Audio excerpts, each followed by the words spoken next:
Shri Gurubhyo Namaha. Good evening and a very warm welcome to the final session of this year's Global Festival of Oneness, dedicated to the celebration of the life, works and legacy of Sri Adi Shankaracharya Bhagavad Pada. Let me begin with a short prayer. Vakratunda Mahakaya Koti Surya Samaprabha Nirvignam Kurume Deva Sarvakaryeshu Sarvada Sarvamangala Mangalye Shive Sarvartha Sadike Sharanye Trayambake Gauri Narayani Namostute Ishvaro Guru Ratmeti Murti Bheda Vibhagine Vyomavad Vyapta Dehaya Shri Dakshinamurtaye Namaha Sadashiva-Samarambham Shankaracharya-Madhyamam Asmadacharya-Paryantam Vande Guru-Paramparam Shri Gurubhyo Namaha Hare Om. Today, we are very blessed to have Swami Sadatmananda Saraswati ji as the chief guest for delivering the valedictory address. Thank you very much, Swamiji, for agreeing to bless us with your participation. We are really grateful for the same. Before we move forward, let me briefly introduce Swamiji to the audience. Swamiji was born in 1962 in Gujarat. His spiritual pursuit started at a very young age, which finally led him to Vedanta. After completing his engineering studies, he joined a 3-year course at Baroda in 1986 under Swami Brahmatmananda ji, who was a student of Puja Swami Dayananda Saraswati ji. And then Swamiji got his Brahmacharya Diksha in 1989 and later continued his studies with Swami Visharadananda ji at Swami Dayananda Ashram at Rishikesh. During this period, Swamiji also was privileged to study under Puja Swami Dayananda Saraswati ji. Swamiji was initiated into sannyasa in 1997 by Puja Swamiji and given the name Swami Sadatmananda. Swami Sadatmananda ji was the Acharya at Arsha Vidya Kendra, Bangalore from 1994 to 2014. The center was later registered as Arsha Vidya Kendra Trust through this center, Swamiji conducted various classes on Upanishads, Brahma Sutra, Bhagavad Gita, Purana, Samskrita, and especially there were weekly classes for children and young adults. Swamiji also initiated many social activities through the Bangalore center, and over his tenure of 20 years, the center grew and did great dharmika works, great works for the propagation of Shastra and Vedanta. And later, from 2011 to 2013, under the invitation of Mahamandaleshwar of Kailash Ashram, Rishikesh, Swamiji annually visited Rishikesh and taught Upanishad and other Vedantic texts in Hindi with Bhashyam and Tika. In 2013, Puja Swamiji suggested that Swami Sadatmananda ji to conduct the next course, the 3-year course at Coimbatore. Accordingly, in May 2014, under the guidance of Puja Swamiji, a 3-month and a 3-year residential course on Vedanta and Samskrita was started at Arsha Vidya Gurukulam Anekatti in Coimbatore with Swamiji as the chief Acharya. There, Swamiji also conducted daily classes on Upanishads, Bhagavad Gita, and other Vedantic texts. This 3-year course concluded in September 2017. In 2020, Swamiji again commenced a 2-year residential Vedanta course, which was preceded by a preliminary course for 108 days. This long-term course was successfully completed in March 2022, despite the challenges posed by pandemic. Since then, Swamiji is very occupied with conducting short-term residential retreats, daily classes, and various other activities at the Gurukulam. He is presently also conducting an informal course in the traditional Gurukulam style involving in-depth study of Vedanta and other related texts, the advanced texts, for a few brahmacharis selected from the previous course. Swamiji in this way has been teaching for over 3 decades. He's a versatile teacher who can reach out to wide variety of audience, both young and old. He's very well versed in Samskrita and applies it to the study of Bhashyam. He's committed to convey the message of the Shastra to the students with depth and clarity, and in a way that reaches them. His teaching style is simple and clear, and he can teach with ease in English, Samskrita, Hindi, and his native Gujarati. So, after the, and most importantly, after the Mahasamadhi of Puja Swamiji in 2015, Swami Sadatmananda Ji was appointed as the paramount trustee of the Shruti Seva Trust Anekatti, and he has continued the Sampradaya and kept the Gurukulam vibrant with the teaching of Vedanta while overseeing also the daily administration. Uh, Again, Swamiji, thank you very much for coming on the program. So please start your valedictory address. Yes. Om Sadashiva-Sabharambham Shankaracharya Madhyamam Asmadacharya Paryantam Vande Guru Paramparam Yasya Krupa Katakshabhyam Shubham Sarvam Pravartate Dayarashim Dayanandam Vandeham Sadaram Mudam. My namaskaram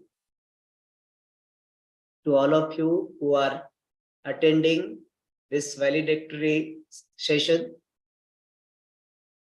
and I congratulate Indica Moksha for organizing this global festival of oneness. It's a wonderful program. They brought so many speakers to this forum, and I'm sure many seekers, many students of Vedanta must have been benefited. So I congratulate all the organizers of this Indica Moksha. It's a very good name, I like it. It indicates the purpose of study. And based on that only, I thought of this topic of the pursuit of knowledge as a means for moksha. Let us first ponder over this word moksha. Moksha is a Sanskrit word derived from moksha dhatu. There is a dhatu itself, moksha.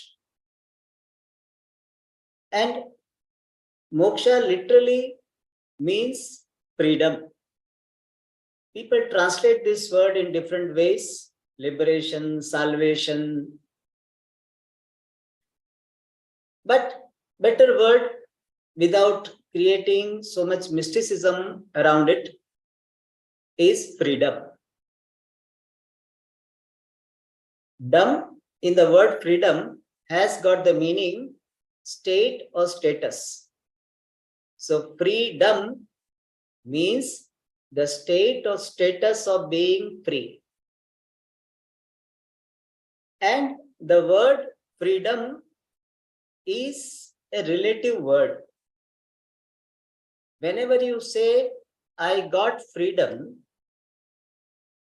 to communicate completely, you have to specify freedom from what? Like India got freedom. Freedom from what? Freedom from British rule. Students will say, now I got freedom, means freedom from study. Or somebody will say, after divorce, I got freedom. Freedom from troubled marriage. So always the word freedom is in the context of something which was looked upon as bondage. And therefore, when we talk about freedom in the context of Vedanta pursuit, the pursuit of knowledge, we need to make it clear, freedom from what? Freedom is always from bondage. And to understand freedom, we have to understand what is bondage? Different things are considered to be bondage by people in different situations. As I just now said, the students who have to study so much, they will say, this studying is a bondage. When will I be free? Or some relationship is a bondage. Sometimes some job is a bondage. Some responsibility is bondage. So if we give general definition of bondage, bondage is that something you do not want, but you find yourself with. That which is undesirable to you or not undesired by you, disliked by you, but you find yourself with. That is called bondage. What you do not want in yourself, but you find that in yourself. That is called bondage. And as I said, many things can be seen as bondage, relationship, responsibility, etc. But all of them are not fundamental bondage, the ultimate bondage. Why? Because even if you become free from that bondage, what you are considering as bondage, like study, the student wants to be free from this study, considering it to be a bondage. Then after becoming free from this study, will he be completely free? No. He has got now next responsibility of finding a job. Then job itself will become a bondage.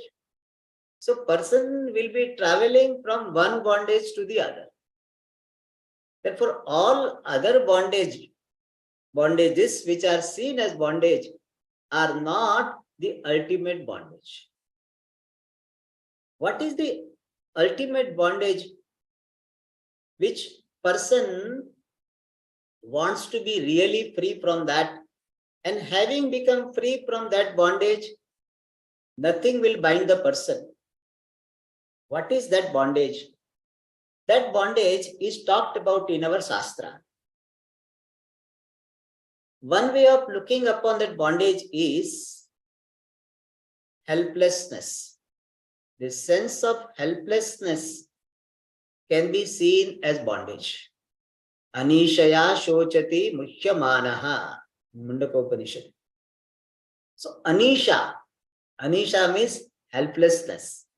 That is one bondage. One wants to be free from that. Second way of looking upon this fundamental bondage is this dependence upon the world to be happy, peaceful, and secure. That is bondage.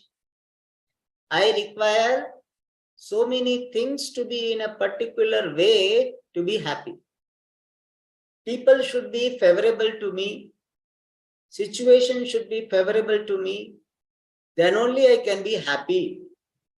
Then only I can be peaceful.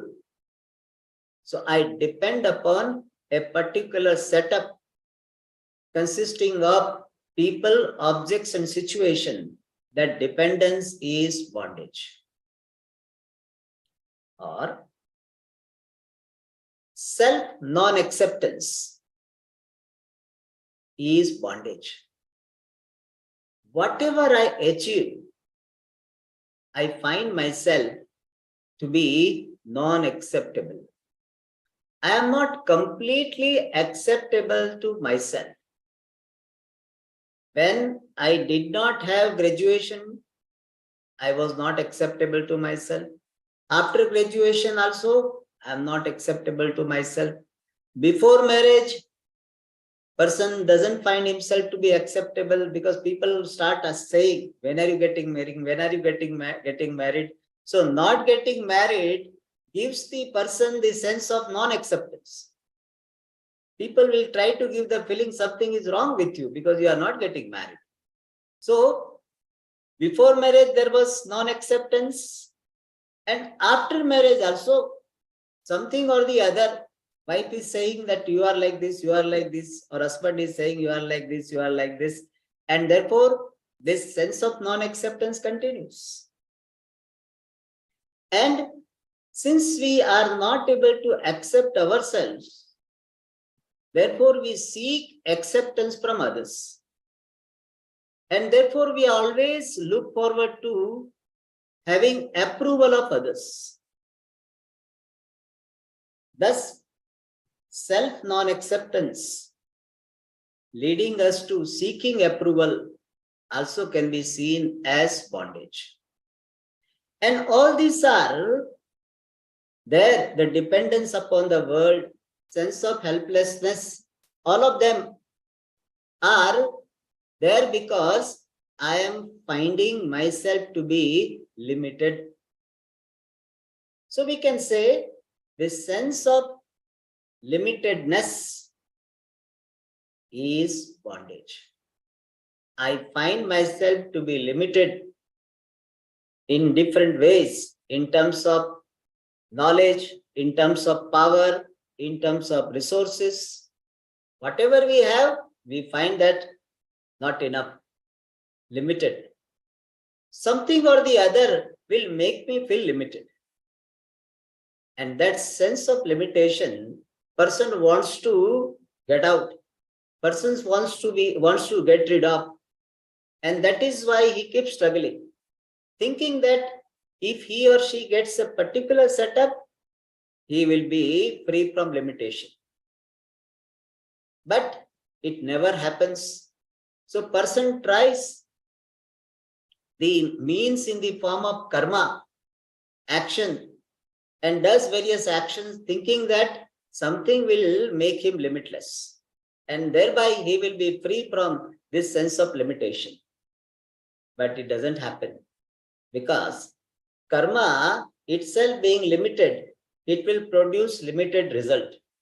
And I limited plus limited result will be limited only. Limited plus limited, finite plus finite will be always finite. And therefore any amount of karma, any amount of my struggle to get limitless never succeeds. Nasti akritaha krutena. Mundukopanishad says, krutena karmana akritaha aparichinna brahma nasti. Not possible. But at the same time, I cannot give up my desire to be free from this limitedness. I cannot give up desire for freedom. Why? One reason, it is a natural desire. Another reason is, once in a while, I get the glimpse of freedom. I get the glimpse of the freedom from sense of limitation.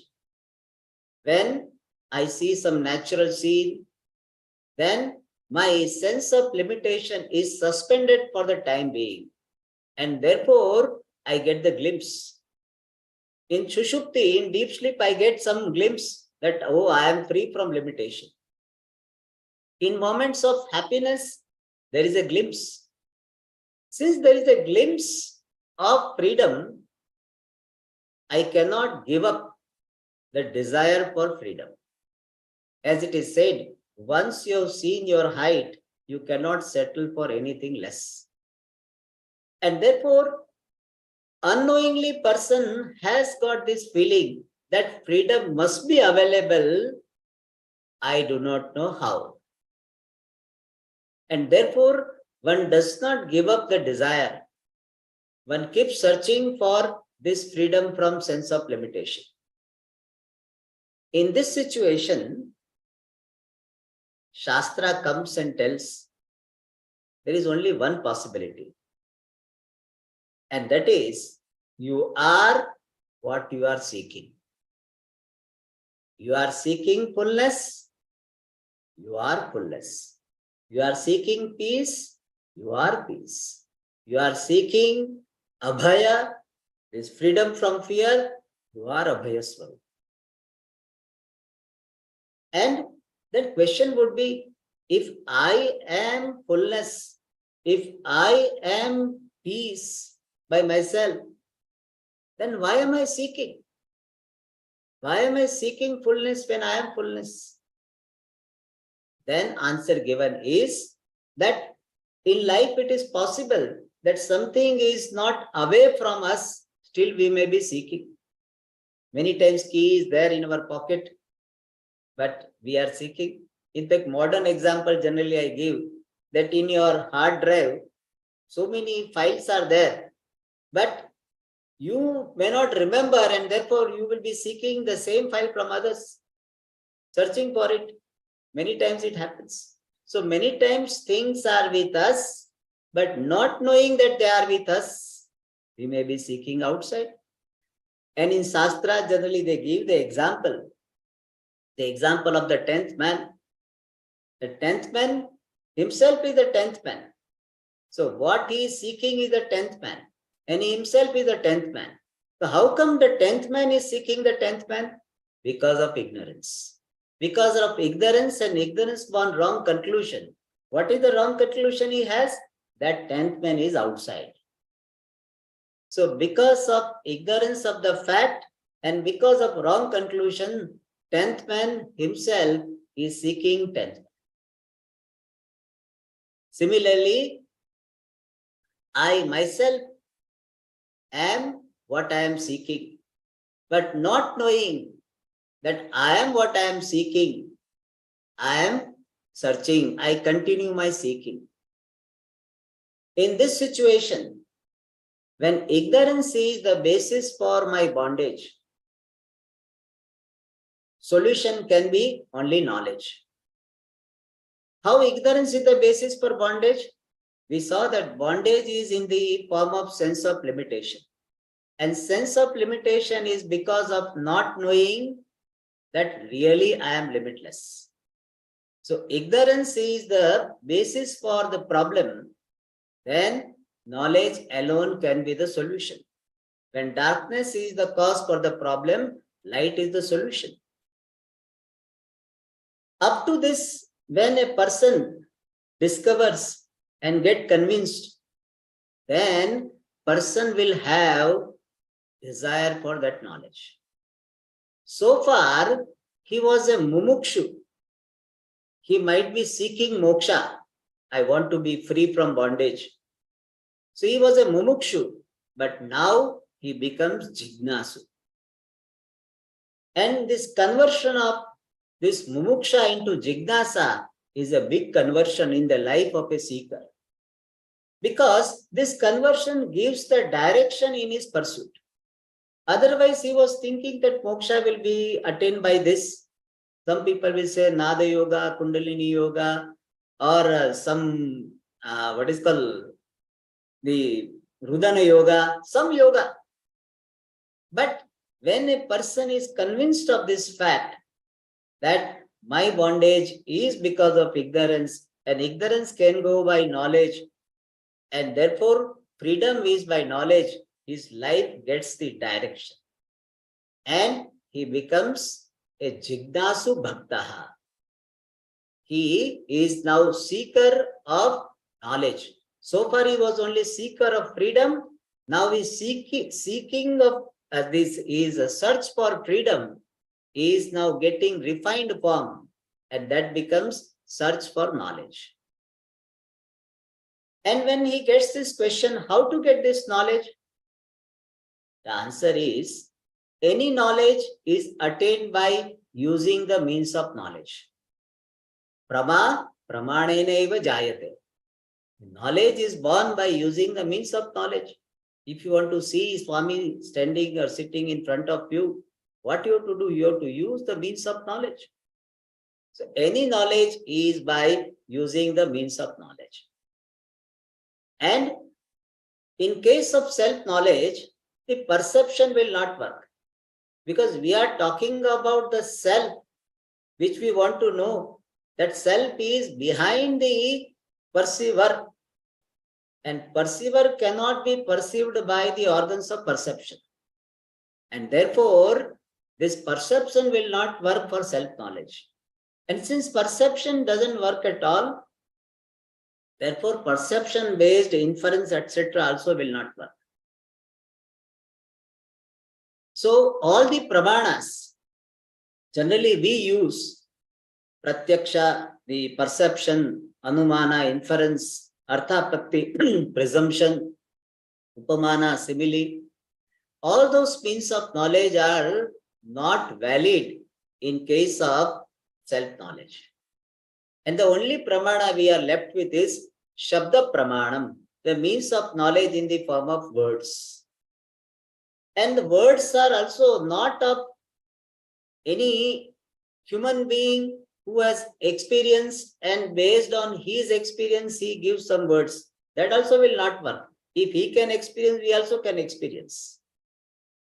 And therefore, these words, which are not of any human being, but words coming from apaurushaya source, non-human source, that alone is the pramana. And in our tradition, that apaurushaya source is called Veda. And so Vedas are the pramanam for this self-knowledge. And in Vedas, there are two parts, Veda Purva Bhaga and Vedanta. So Veda Purva Bhaga deals with karma, which will help the person to get this purification of the mind and the steadiness of the mind by practicing the karma yoga and upasana. But karma kanda itself does not give the self-knowledge. The self-knowledge is by the later portion, the last portion of Vedas called Vedanta, which is otherwise called Upanishad. And therefore in Vedanta Sara, there is a beautiful statement, opening statement is Vedanto Nama Upanishad Pramanam. Vedanta is called Upanishad, which is Pramanam, which is the means of knowledge. So Vedanta, which is otherwise called Upanishad, is the means of knowing the self. Now, the question is that, can I study that Upanishad by myself? Our Sampradaya, our tradition says, no. This Vedanta, Upanishad cannot be studied by oneself because its language is paradoxical. It will say, Atma is tadejati, tannejati. It moves, it does not move. It is very far off. Tad dure, tadantikecha. It is very close by. And if you try to study by yourself, you will be lost in the words of Shastra. Therefore, in our tradition, it is said, Tad Vijnanartham Guru Meva Bhigache. For knowing that Paramatma, one should go to the teacher. Even though means of knowledge is Shastra, but Shastra handled by, given by, taught by the teacher is Pramana. So Acharya Upadishta Shastram is Pramana. And not the study of Shastra by oneself will give the knowledge. Many people have some resistance to the idea of the teacher, etc. But it is a fact that without the teacher, one does not get this knowledge. One needs the teacher. Acharyavan Purusho Veda. Chandogya Upanishad, it is said, only the one who has got Acharya Veda understands this Tad Brahma as oneself. Therefore, getting the self-knowledge, one needs the Shastra, which is taught by the teacher. And learning the Shastra from the teacher is called the sadhana of Shravanam. Of course, our Shastra, one more thing Shastra highlights is that you're going to the teacher and listening to the Shastra will be effective if you are qualified. In fact, for any knowledge, qualification is required. If you want to study MSc Physics, the qualification required is BSc Physics. So similarly, in any field, some qualification will be required. And here in Vedanta, in the pursuit of knowledge, they talk about the qualification, not education qualification, the qualification in the form of sadhana chatushtaya sampatti. Viveka, discrimination between permanent and impermanent. Vairagya, dispassion towards impermanent things. Shama, mastery over the mind. Dhamma, mastery over the sense organs. Uparama, withdrawal from unnecessary activities.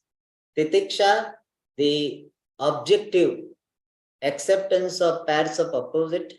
Shraddha, the sense of validity in the statements of scriptures and the teacher.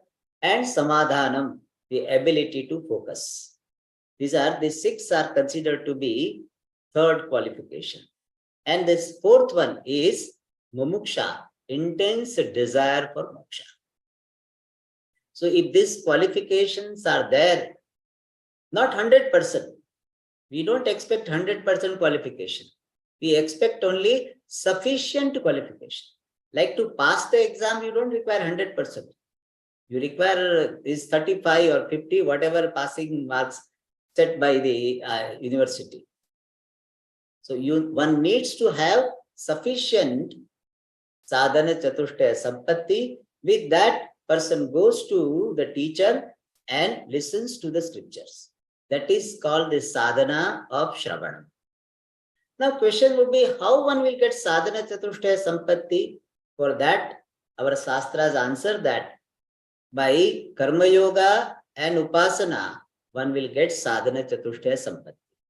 So leading the religious life with proper attitude will give me sadhana chatushtaya sampatti. Then going to the teacher, listening, this is going to give me knowledge. And during Shravanam, the teacher teaches mainly 3 topics. From the Shastra, any teacher will mainly teach 3 topics. The first topic is, what is the nature of Jivaha, you? Who am I? Who are you? And for teaching this, Acharya and Shastra uses the method of Atma Anatma Viveka, the discrimination between self and non-self. Based on the principle, whatever I am aware of, I am different from that. Any object, this pencil is something I am aware of, I am different from the pencil.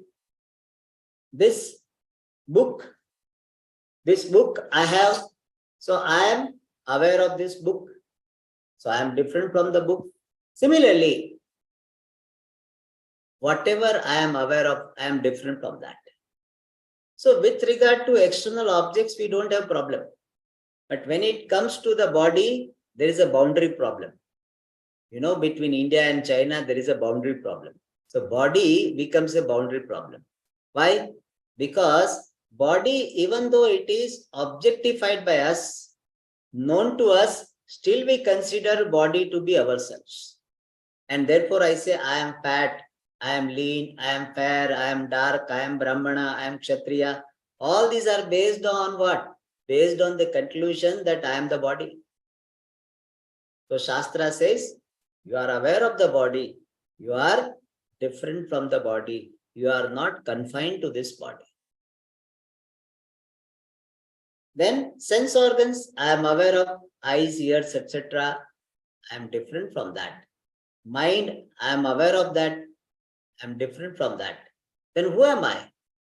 I am awarer of all of them.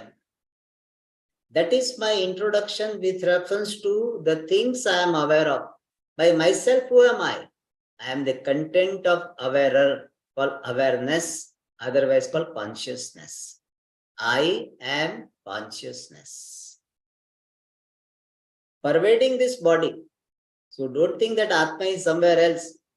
I, consciousness, am pervading this body, enlivening this body, enliven these sense organs, enliven the mind, I make the inert mind conscious.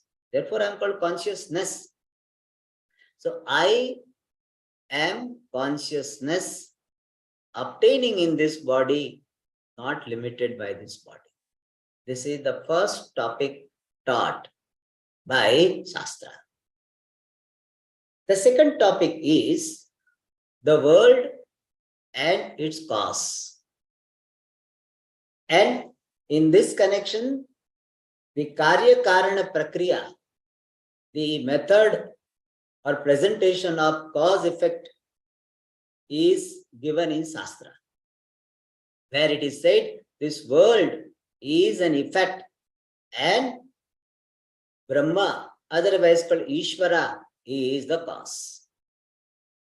And effect does not exist apart from the cause, especially material cause. And therefore, this world, which is an effect, is non-separate from Ishvara, who is the material cause. Like for clay, for the pots, clay is the material cause. Similarly, for the entire world, the material cause is Brahma. And therefore, the world is nothing but Ishvara. So the world is resolved into Ishvara. So earlier, three entities were there: Jiva, I, Jagat, the world, and Ishvara. Now Jagat is resolved into Ishvara. So that is the second topic, where this Jagat is presented as the effect, Ishvara is presented as the cause, and Jagat is resolved, cognitively resolved into Ishvara. That is the second topic. The third topic taught is that Ishvara is of the nature of existence, Sad Brahma, and that Sad Brahma, Ishvara, and you, consciousness, are one. Tat Tvam Asi. Tat Sad Brahma Tvam Chaitanya Swarupa Atma Asi. You are that. That you are. Means you, Chaitanya, are that Sat existence.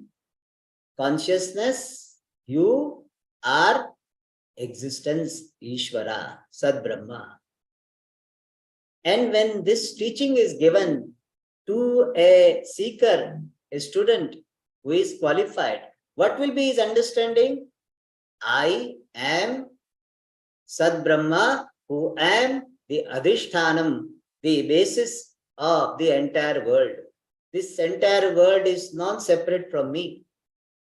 There is nothing to limit me. I am existence consciousness who am available in the form of this world with different names and forms. I alone am the truth of all jivas, the entire Jagat, and even Ishvara. I alone am. I am limitless existence consciousness.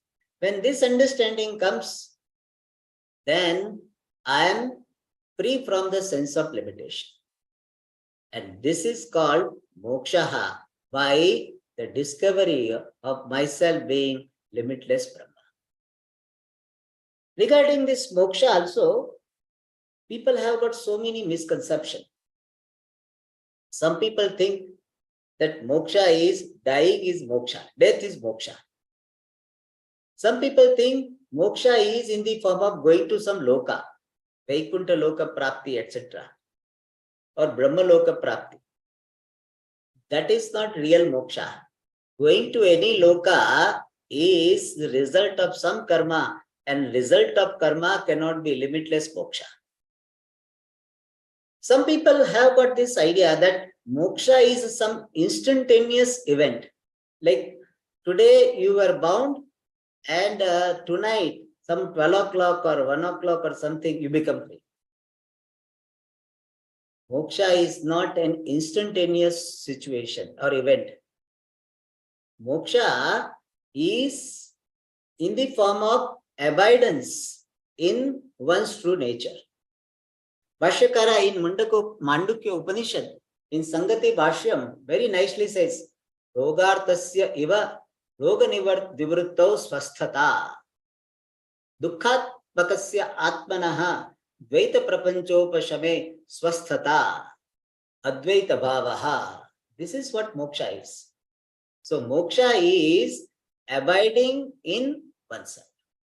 And what type of self? Limitless self. So abidance in limitless self is moksha. Swaswarupavasthanam eva moksha. Abidance in one's true nature, which is ever free. Nitya mukte swarupe avasthanam is moksha. So moksha is not a mystical event. Moksha is abidance. And just as the restoration of health, especially from chronic disease, is not one day affair. And therefore, one discovers and strengthens this abidance in the understanding of oneself being free. Therefore, it is a growing clarity. And therefore, there is freedom which is owned up and it is strengthened in course of time. You are free. Moksha, this freedom is not really a happening in Atma. Freedom is my nature. Only thing, because of ignorance and ignorance born wrong conclusions, I consider myself to be bound. And that sense of bondage is removed by getting the knowledge. But even after getting the knowledge, this habitual error in the form of concluding myself to be bound remains for some time. Just as you have changed your house, changing the house is not a small thing. So definitely you know you have changed the house. But for some days, when you are driving your vehicle will go to the old house. So there is no problem of ignorance. There is a problem of habitual error. So there are two types of error. One is error born of ignorance. When I don't know something and I commit mistake, that is called ignorance born error. Other is habit born error. Even though ignorance is not there, but still there can be error. So similarly, I know I am free, but there will be some period of time when the old conclusions again come up. I neutralize it by the sadhana called nididhyasana. And therefore, moksha should not be considered to be one mystical event happening on a particular day. It is a growing clarity. Like I generally give this example. You are relatively adult. Emotionally, you are adult. Suppose you are. Emotionally, you are a mature person. Now, if I ask you, tell me which day you became mature. Emotionally, I am telling, not physically. Can you point out one particular day that Swamiji, on that day I became emotionally mature? There is no such thing. As your maturity grows, similarly, this freedom is owned up more and more in course of time. Therefore, don't imagine some mystical experience happening someday.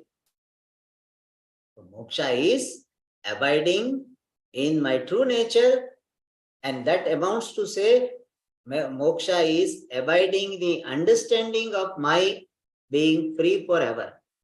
I am already nitya mukta. Abiding in this understanding is called moksha. And we have some time, 5-10 minutes. Do we have? Yes, Swamiji. Yeah. I would like to talk about some challenges people may have in the pursuit of this knowledge, which is the means for moksha. One challenge is people have tendency to externalize the teaching. Whenever they listen to about Brahma, listen to about Atma, there is an orientation of externalizing the teaching. There is some Brahma, there is some Atma. That orientation becomes an obstacle in pursuit of knowledge which can become a means for moksha. Second problem I am seeing people have nowadays is lack of shraddha, not having sufficient shraddha in Shastra and Acharya. One reason for not having shraddha is people do not have, most of the people nowadays don't have that Vedic upbringing. When they have Vedic upbringing, then Vedas are their part of their life. And therefore, shraddha in Veda grows upon them. And therefore, when they come to Vedanta, shraddha in Vedanta is not difficult because shraddha in Veda Purva Bhaga is already there. And therefore, Vedic upbringing was there and shraddha was relatively easy. But now most of the people are missing. And moreover, this spirit of negating anything which is not scientific, not considered to be scientific, that particular approach does not allow the shraddha in the person. And let me tell you one thing, Vedas are not scientific. Even though most of the people, some of the, I don't know whether speakers have told, Vedas are not scientific in the conventional sense. Vedas are not scientific because something is called scientific when it is available for experimentation and the proof. Whereas Veda Purva Bhaga is not scientific, Vedanta also is not scientific. The subject matter is not available for any other means of knowledge. In fact, it is not a lacuna, it is not a limitation of Vedas. It is a glory of Vedas. That Vedas are revealing something which cannot be revealed by science. It's a great thing. Swami Dayananji was telling that when he told this thing to one scientist was very happy to hear this, that Vedas are not scientific. So we should not be apologetic about Vedas being not scientific.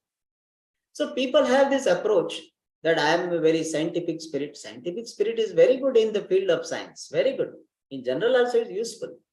But when you are entering into this territory which is available for Apaurushaya Pramana, the Apaurushaya Vishaye Vedaha eva Pramanam, that takes little time for most of the people, especially more educated you are, that less possibility of accepting Vedas as Shraddha in some cases. So lack of Shraddha also becomes a challenge. Third thing is, nowadays distraction is so much. This internet is a very good blessing. Because of internet, you are able to listen to this Swami. But it has got so many distractions. It causes some distraction also. So people are nowadays so much distracted. And therefore, the focused approach which is necessary for getting this vision is not available for many seekers. In other words, there is no sufficient vairagya. And another thing is, which is becoming an obstacle in the pursuit of knowledge is, nowadays people have a particular trend or particular fascination or what is called pride in saying, I am spiritual but not religious. That is not our tradition. To become spiritual, you have to go through the religious life. And therefore, those who want to bypass the religious life and directly want to come to spiritual life, they will have a lot of obstacles. Because religious life alone gives you the necessary qualification for making the spiritual pursuit successful. And therefore, this becomes an obstacle. Another obstacle I find in the present day seekers, that is, many of them have got impatience. Means they want everything fast. You know, our time is a fast food period. So everything fast. So moksha also they want very fast. And very anxiety for moksha becomes an obstacle for getting moksha. You know, one Ayurveda specialist told one person that I am giving you medicine, but if you have anxiety to become free from disease, you will not become free from disease. The very anxiety to be free from disease will create tension, and that tension will not allow you to restore your health. So impatience also becomes an obstacle. And one more modern problem is, many people, they do not enjoy the studenthood. They don't like to remain as a student of Vedanta for sufficient length of time. They want to become teacher immediately. And once they become teacher and they are listened to by some people, their learning is stopped. And what happens that they have not learned enough, and now teaching is started, and teaching is always more attractive than learning for most of the people. Because teaching gives you some ego satisfaction also. And therefore what happens? Your pursuit of learning remains incomplete. And therefore the moksha, which is the sadhyam, the goal for knowledge, that is not achieved. And therefore, let us not have any anxiety for becoming a teacher. Becoming a teacher is very useful. But first, remain a student for sufficient length of time and get the blessings, suggestion from the teacher, and after the blessings and this permission from the teacher, alone you start teaching. Otherwise, I have seen that people, they start teaching without sufficient learning, so they themselves are doing disservice to themselves and to others. Therefore, teach. It's a very good thing, which is Swamiji used to encourage people's teaching. But learn for sufficient time. Sufficient time means at least 2-3 years from continuously, regularly. If person has learned sufficiently from the teacher and teacher feels that a student has learned, then one should teach. Another challenge nowadays is that people are nowadays listening to many teachers at a time. And because of that, they do not get a complete vision. It's a patchwork happens. And therefore, best thing is listen to one teacher as a main one. Others you can listen, but keep one teacher, at least one teacher as a main teacher. If possible, listen to one teacher alone. But if that you find too difficult, too boring, some people always want variety. So if it is boring, then you listen to other teacher, but not as much as you listen to your main teacher. And allow yourself to be guided by one teacher. And if you find that if one teacher has not taught enough, or you are not getting satisfaction, you can drop that. You can go to the other teacher, no problem. Going to the other teacher is not a problem. But at a time being handled by 3-4 teachers and listening to them with the same sense of importance will not give complete vision. Especially your goal is moksha. If you have an academic approach towards Vedanta, you can listen to many teachers, no problem. It will make you a little bit more informed. But I am talking about the pursuit of knowledge as a means for moksha. Then it is better to listen to one teacher for some length of time. And then if required, you want to study further, then you can go to other teacher. So nowadays, what is happening that people will be browsing the YouTube and listen to one teacher and then second teacher, third teacher, and next day another teacher. Therefore, what happens that they don't get the complete picture. Back and forth, they will studying Mandukya Upanishad today, next day Tattva Bodha, third day Upadesha Saram, that they don't get vision. Therefore, let us have focused approach. And if these challenges we handle and lead life, religious life, especially in the initial stage of our pursuit of moksha. Lead religious life, prepare yourself well, go to a right teacher, study under that teacher for some time, and have respect for the Shastra, have respect for the teachers, have respect for the Sampradaya. Without respect for all three of them, this Vidya doesn't come. And also have gratitude towards the Shastra, gratitude towards the teachers, gratitude towards the entire Sampradaya, gratitude towards Bhagavan, the Lord. Then only this Vidya blesses the person and person can get freedom. I wish you all the best in your pursuit of knowledge, leading to the discovery of freedom, which is your true nature. Thank you very much, Swamiji, for such a wonderful, very enlightening lecture. Especially some of the points that you have taught is something, I'm sure many of our audience would hugely benefit in their personal sadhana. Especially in the last 15-20 minutes, what you taught is a lifetime lesson, I would say.